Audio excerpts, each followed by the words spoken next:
नमस्कार मेरे प्रिय विद्यार्थी। तो देखिए फाइनली सुबह के बज रहा है कितना, देखिए सुबह के बज रहा है अभी, सुबह के बज रहा है आपके 6। और फाइनली मैं यहाँ पर आपके लेकर आ गया हूँ अर्धवार्षिक मूल्यांकन प्रश्न पत्र 2022-23 कक्षा 7वीं विषय गणित का आपका 100% रियल क्वेश्चन पेपर। यही पेपर आपको आज की परीक्षा में देखने को मिलने वाला है। यहाँ पर इसका मैं आपके लिए पूरा सोल्यूशन लेकर आ गया हूँ। प्रश्न 1 से लेकर 22 तक का कहीं भी अब आपको भटकने की आवश्यकता नहीं पड़ेगी, है ना। तो आप इन्हें बिल्कुल अच्छे तरीके से आप तैयार कर लीजिएगा, बिल्कुल अब आपको कहीं भटकने की आवश्यकता नहीं है। तो आइए वीडियो को हम बिना किसी देरी के यहाँ पर शुरू कर लेते हैं। प्रश्न क्रमांक 1 से लेकर 10 तक में आपके जो है यहाँ पर बहुविकल्पीय प्रश्न आपके रहने वाले हैं। निर्देश हमें दिए गए हैं, यहाँ से बख्शिश प्रकार प्रारंभ करना है आपको। प्रश्न को पढ़कर नीचे दिए गए विकल्पों में से सही विकल्प चुनकर आपको यहाँ पर उत्तर लिखना है।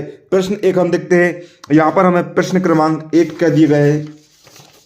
प्रश्न क्रमांक 1 हमें यहां पर दिया गया है कि ऋण ऋण 6 धन ऋण 2 का मान होगा, ये हमें बताना है। तो आइए हम देखते हैं। देखिए विद्यार्थी, हमने आपके लिए यहाँ पर इसके आदर्श उत्तर भी लेकर आया है। ये जो है आपके बोर्ड द्वारा जारी किया हुआ है। इसी के आधार पर आपके जो टीचर है आपकी कॉपी चेक करेंगे। तो यदि आप इसे की आंसर लिखकर आते हो तो आपको पूरे में से पूरे नंबर मिलने की पूरी संभावना आपकी रहेगी। इसी के आधार पर आपकी जो कॉपियां है वह चेक होने वाली है। तो इसी को आपको सोल्व करना है, ठीक है। तो आइए देखते हैं हम यहाँ पर ऋण 6 धन ऋण 2, है ना। तो देखते हैं हम, देखिए सोल्व करते हैं हम यहाँ पर ऋण 6 धन ऋण का 2। तो देखिए ऋण 6 का ऋण 6 धन ऋण बन जाता है ऋण। तो ऋण 6 ऋण 2 कितना हो जाएगा यहाँ पर ऋण ऋण और ऋण वाली संख्या रहती है तो संख्या जो है आपस में जुड़ती है और जो चिन्ह है बड़ी संख्या का लगता है। तो देखिए 6 और 2 हो गया 8 और बड़ी संख्या में चिन्ह है ऋण का, तो यहाँ पर ऋण का 8 यहाँ पर जो है इसका करेक्ट आंसर आएगा। यानी कि आपका जो है उत्तर, पहले का उत्तर आपका यहाँ पर हो जाएगा आपका ऑप्शन नंबर सी, ऋण का 8 जो है आपका यहाँ पर करेक्ट आंसर आप लिख देंगे। दूसरा प्रश्न हम देखते हैं, पी में 7 जोड़ने के लिए व्यंजक होगा, यानी कि हमें जो है इसे व्यंजक के रूप में व्यक्त करना है। ऑप्शन ए है पी ऋण 7, ऑप्शन बी है पी बटे 7, ऑप्शन सी पी गुणित 7, ऑप्शन डी पी धन 7। उसका यहाँ पर देखिए हमें जो है पी में 7 जोड़ना है, यानी कि हम इसे ले सकते हैं पी धन 7। इस तरह का यहाँ पर व्यंजक इसका हो जाएगा, है ना स्टूडेंट्स। सॉरी मैं माइक लगाना यहाँ पर भूल गया, तो आइए मैं फटाक से यहाँ पर माइक लगा लेता हूँ, फिर आपको आवाज़ जो है क्लियर आएगी। तो देखिए इसका उत्तर आप लिखेंगे यहाँ पर ऑप्शन नंबर डी P+7। तीसरा क्वेश्चन हम यहाँ पर देखते हैं। देखिए यहाँ पर आपको थोड़ा सा क्या मिस प्रिंट हुआ है आपका यहाँ पर, जबकि इसमें प्रश्न पूछे जाना था में शीर्षों की संख्या होगी, ठीक है। यहाँ पर मिस प्रिंट वाला पेपर हमारे पास आया है, ठीक है। तो देखिए इसमें हमें जो है शीर्षों की संख्या बतानी है। तो देखिए शीर्ष होंगे इसमें 1 2 3 4 जो है शीर्ष होंगे, तो उसका ऑप्शन नंबर बी यहाँ पर करेक्ट हो जाएगा 4। आइए देखते हैं हम यहाँ पर अपना प्रश्न क्रमांक 4, निम्नलिखित में से कौन सी संख्या संपूर्ण संख्या है। तो संपूर्ण संख्या यहाँ पर होगी ऑप्शन ए हमें दिया है 28, option B 1, option C 2, option D 3। तो यहाँ पर देखिए संपूर्ण संख्या होगी आपकी ऑप्शन नंबर ए 28। प्रश्न क्रमांक 5, घड़ी की एक सुई के 1/4 घूर्णन के लिए समकोण की संख्या होगी। ऑप्शन ए 4 समकोण, ऑप्शन बी 3 समकोण, ऑप्शन सी 2 समकोण, ऑप्शन डी 1 समकोण। तो इसका राइट आंसर आप लिखेंगे यहाँ पर ऑप्शन नंबर डी 1 समकोण। प्रश्न 6 हम देखते हैं, एक समद्विबाहु त्रिभुज में सममित रेखाओं की संख्या होती है। Option A 1, option B 2, option C 3, option D 4। तो यहाँ पर इसका राइट आंसर होगा आपका ऑप्शन नंबर ए जो कि है 1। प्रश्न क्रमांक 7 में हम देखते हैं, दिए गए चित्र में छायांकित भाग को प्रदर्शित करने वाली भिन्न है ना। छायांकित भाग को प्रदर्शित करने वाले हमें भिन्न बताना है। तो देखिए यहाँ पर आप दे सकते हैं टोटल खाने कितने हैं, 1 2 3 4 5 6 7, कितने खाने जो है भरे हुए हैं 1 2 3।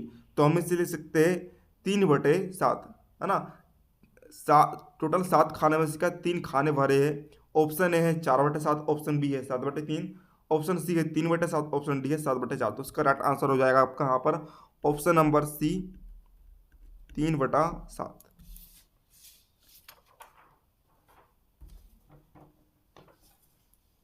आइए देखते हैं मैं यहाँ पर अपना प्रश्न क्रमांक 8वां। एक षटभुज में भुजाओं की संख्या होती है। षटभुज, षटभुजा नाम से सिंपल, नाम से स्पष्ट है। षटभुज यानी कि षट का अर्थ होता है 6, भुज यानी भुजा, 6 भुजा वाला, है ना। तो देखिए हम सबसे पहले बना देते थे 6 भुजा वाला, है ना। तो इस तरह का आपका षटभुज यहाँ पर होता है, ठीक है। 1 2 3 4 5 6, 6 भुजा होती है ना। तो हमें बताना है भुजा की संख्या कितनी होती है। तो सिंपल सी बात है, षटभुज नाम से स्पष्ट है 6 भुजा वाला भुज। तो यानी कि इसमें कितनी भुजा होगी आपकी, ऑप्शन ए है 5, ऑप्शन बी है 6, ऑप्शन सी है 7, ऑप्शन डी है 4। तो इसका राइट आंसर हो जाएगा आपका यहाँ पर ऑप्शन नंबर बी 6 जो है इसका राइट आंसर हो जाएगा।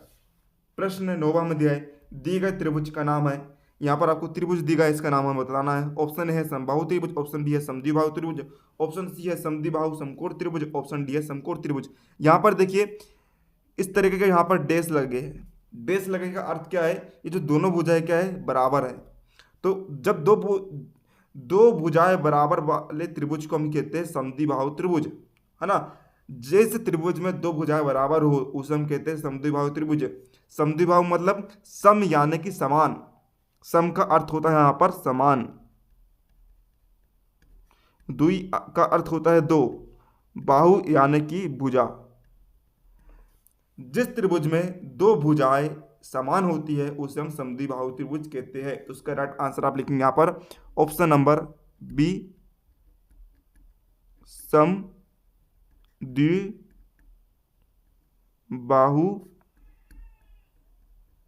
त्रिभुज। तो आइए देखते हैं हम यहाँ पर अपना प्रश्न क्रमांक 10वां। 0.7 और 0.08 का जोड़ है। तो इसे हम जोड़ेंगे, क्या दिया है। सबसे पहले हम देखते हैं याली संख्या में हम याली संख्या जोड़ देंगे, है ना। तो देखिए क्या दिया है, 0.08 और 0.7 जोड़ दीजिए आप इसे।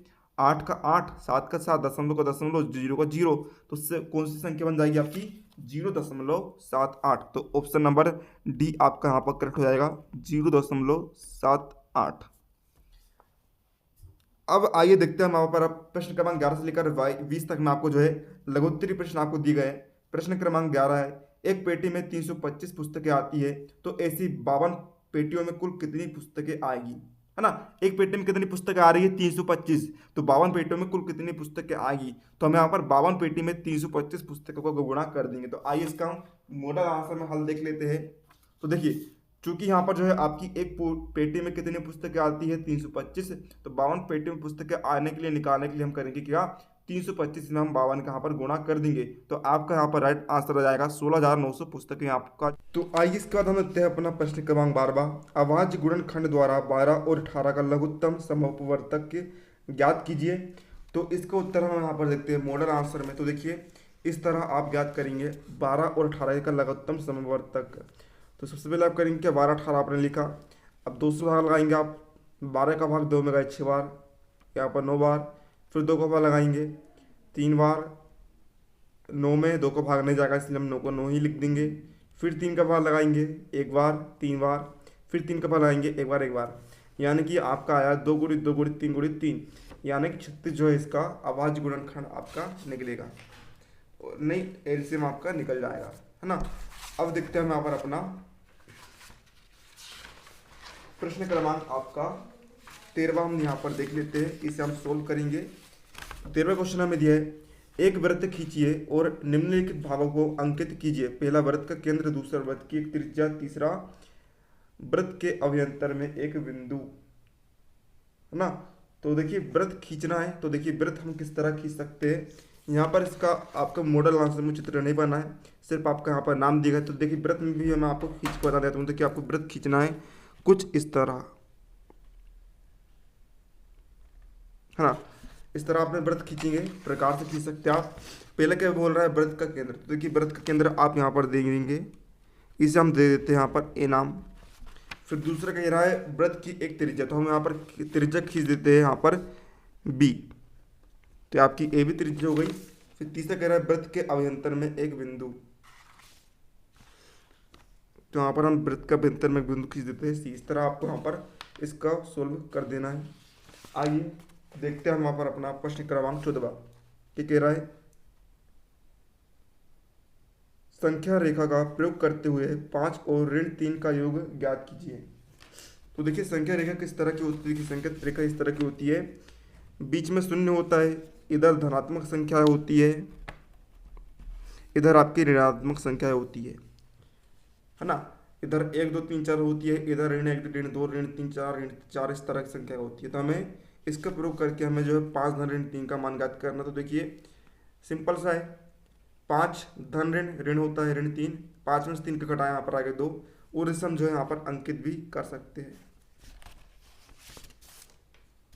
अब प्रश्न 15 में देखते हैं, दी गई आकृति का क्षेत्रफल ज्ञात कीजिए। भुजाओं की माप सेंटीमीटर में दी गई है ना, जो माप आपको दी गई है किसमें, सेंटीमीटर में। तो माप हमें ज्ञात करनी है। तो सबसे पहले हम देखते हैं आकृति ए का क्षेत्रफल। इसके लिए आप करेंगे क्या, यहाँ पर 5 गुणित 1 कर देंगे तो 5 आ जाएगा। आकृति बी का क्षेत्रफल 4 गुणित 1 कर देंगे 4 आ जाएगा। कुल आकृति का क्षेत्रफल बराबर 5 गुणित 4 बराबर 9 वर्ग सेंटीमीटर यहाँ पर आपका आ जाएगा। प्रश्न क्रमांक 16 में दिया है, दी गई आकृति में निम्न के नाम लिखिए। पहला 2 रेखाखंड, दूसरा 2 रेखाएं, तीसरा 2 बिंदु। तो देखिए 2 रेखाखंड में आपको जाएंगे, देखिए 2 रेखाखंड का नाम लिख देते हैं हम यहाँ पर, ON और OQ है ना, ON और OQ। फिर दूसरा कह रहा है 2 रेखा, तो 2 रेखाएं हम नाम दे देते हैं PR और ST है ना। PR एक रेखा है, फिर दूसरी ST दूसरी रेखा, फिर तीसरा 2 बिंदु, तो Q, R ना, Q और R 2 बिंदु यहाँ पर हो जाएंगे।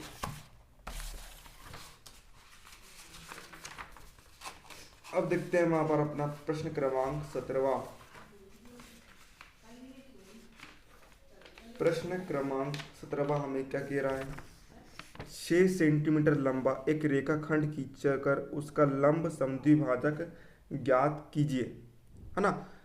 तो सबसे पहले करेंगे क्या, आप यहाँ पर 6 सेंटीमीटर लंबा एक यहाँ पर रेखाखंड आप खींच दीजिए सबसे पहले ना।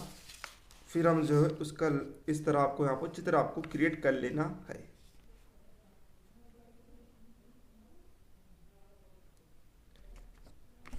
अब देखते हैं वहां पर अपना प्रश्न क्रमांक 18।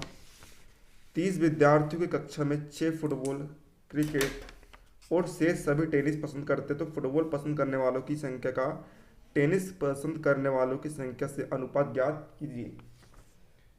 तो देखिए टोटल कितने विद्यार्थी, 30, 6 क्या कर रहा है, फुटबॉल पसंद कर रहा है, 6 फुटबॉल और क्रिकेट पसंद कर रहा है, और सभी क्या पसंद कर रहा है, टेनिस पसंद कर रहा है।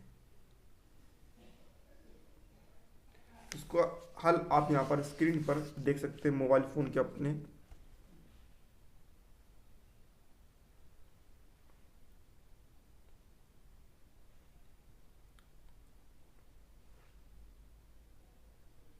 प्रश्न क्रमांक 19 में हम देखते हैं, यदि पिछले 3 दिन में 276 मिलीमीटर वर्षा होती है तो एक सप्ताह में कितने मिलीमीटर वर्षा होगी, ये मानते हुए वर्षा उसी गति से हो रही है ना।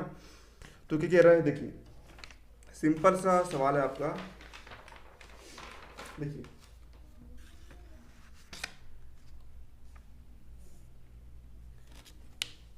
तीन दिन में कितनी वर्षा हो रही है आपकी, 277 mm। एक सप्ताह यानी कि 7 दिन में कितने मिलीमीटर वर्षा होगी। यहाँ पर आपका रॉन्ग आंसर दिया गया है, इसे हम करेक्ट कर देते हैं। जब 3 दिन में आपकी है ना, देखिए 3 दिन में आपकी 276 मिलीमीटर वर्षा हुई, तो हम यहाँ पर एक दिन निकाल लेते हैं, तो कितना आएगा यहाँ पर 276 में हम 3 का भाग दे देंगे, यहाँ पर आएगा 92 मिलीलीटर आपकी वर्षा होगी। अब हमें निकालना है 7 दिन में कितनी वर्षा होगी। 7 दिन में वर्षा हमें निकालनी है,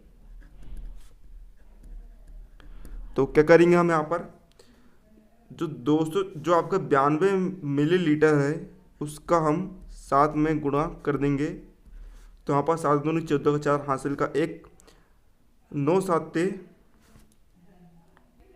63 और एक 64, यानी कि 64 मिलीलीटर वर्षा यहाँ पर आपकी होगी। तो आइए अब हम देखते हैं यहाँ पर अपना प्रश्न क्रमांक 20वां। अजय का घर उसके स्कूल से 9/10 किलोमीटर दूर है। वह कुछ दूरी पैदल चलता है और फिर 1/2 किलोमीटर की दूरी बस द्वारा तय करके स्कूल पहुंचता है। वह कितनी दूरी पैदल चलता है? तो देखिए, सबसे पहले हम लिखते हैं घर से स्कूल की दूरी कितनी है उसकी, 9/10 किलोमीटर है। बस से कितने चला वे, 1/2 किलोमीटर चला। तो हमें यहाँ पर ज्ञात करना है पैदल की दूरी कितनी चलेगा। तो देखिए करते क्या, हम यहाँ पर सबसे पहले 9/10 में से हम घटा देंगे बस की दूरी, तो हमें निकल कर आ जाएगा पैदल चली गई दूरी। तो देखिए 9/10 ऋण 1/2, तो यहाँ पर इस तरह आप सोल्व करेंगे यहाँ पर आपका आंसर निकल कर आ जाएगा 2.5 किलोमीटर पैदल चलेगा।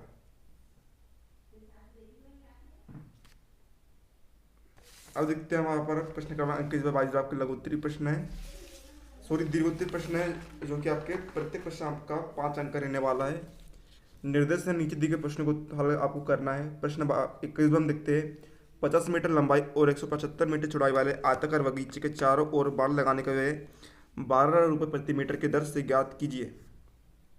तो आइए इसको उत्तर हम देख लेते हैं यहाँ पर। तो ये रहा इसका आपका सॉल्यूशन, स्क्रीन पर आप इसका हल देख सकते हैं। आंसर आएगा आपका 10,200 रुपये।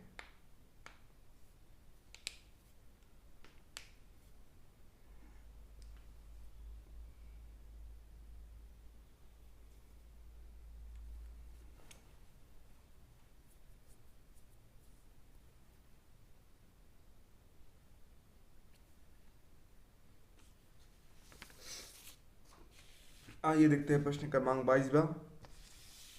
ये आपके प्रश्न,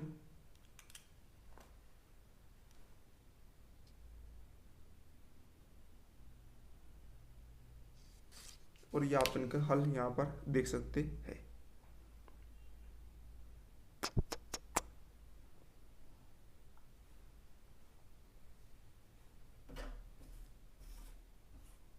तो ये थे विद्यार्थी आपके सभी प्रश्नों का हल। उम्मीद है आपको हमारा वीडियो हेल्पफुल लगा। तो वीडियो को आपको हमारी जोरदार मेहनत के लिए इस वीडियो को दिल की गहराई से आपको लाइक कर देना है। चैनल पर नए हो चैनल को सब्सक्राइब करके घंटे के निशान पर दबा दीजिएगा, ताकि हम जैसे कोई नया वीडियो अपलोड करें आपको उसका तुरंत नोटिफिकेशन मिल जाए।